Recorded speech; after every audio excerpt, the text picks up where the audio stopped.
Hi friends, డాగ్స్ని లేదా మీ పెట్స్ని యూట్యూబ్లో అమ్మాలంటే మా ఛానల్ వాట్సాప్ నెంబర్కి వీడియో పంపించండి. అలాగే మన ఛానల్ని ఇంకా సబ్స్క్రైబ్ చేయకపోతే వెంటనే సబ్స్క్రైబ్ చేసి పక్కనే ఉన్న బెల్ ఐకాన్ని యాక్టివేట్ చేయండి. Friends, let's start the video. Hi friends, welcome to our channel. ఈరోజు మీకోసం top quality long coat double bone German shepherd puppy అనేది అమ్మకానికి అయితే తీసుకురావటం జరిగింది. ఓన్లీ 1 మేల్ పప్పీ అవైలబుల్గా ఉంది. పప్పీ యొక్క ఏజ్ వచ్చేసి 39 డేస్.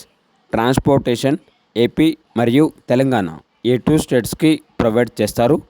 ఓనర్ నేమ్ వచ్చేసి కార్తిక్. ఇక పప్పీ ఉన్న లొకేషన్ అనేది కందుకూర్ నియర్ ఒంగోలు, ప్రకాశం డిస్టిక్, ఆంధ్రప్రదేశ్. ఇక పప్పీ యొక్క ప్రైజ్ అనేది 13K అనగా 13,000 వెరీ అర్జెంట్ సేల్ అని అయితే చెప్పడం అయితే జరిగింది. అంతేకాకుండా వీళ్ళ దగ్గర సంవత్సరంలో 365 రోజులు అన్ని రకాల పప్పీస్ అనేవి బెస్ట్ ప్రైస్కే అమ్మకానికి అయితే ఉంటాయి. ఇక పప్పీ కావాలన్న వారు ఈ వీడియో కింద టైటిల్లో ఓనర్ నెంబర్ అనేది డిస్ప్లే చేయడం జరిగింది. ఓనర్కి కాల్ చేయండి. అలాగే మన ఛానల్ని ఇంతవరకు సబ్స్క్రైబ్ చేయకపోతే సబ్స్క్రైబ్ చేయండి. Thank you. By by.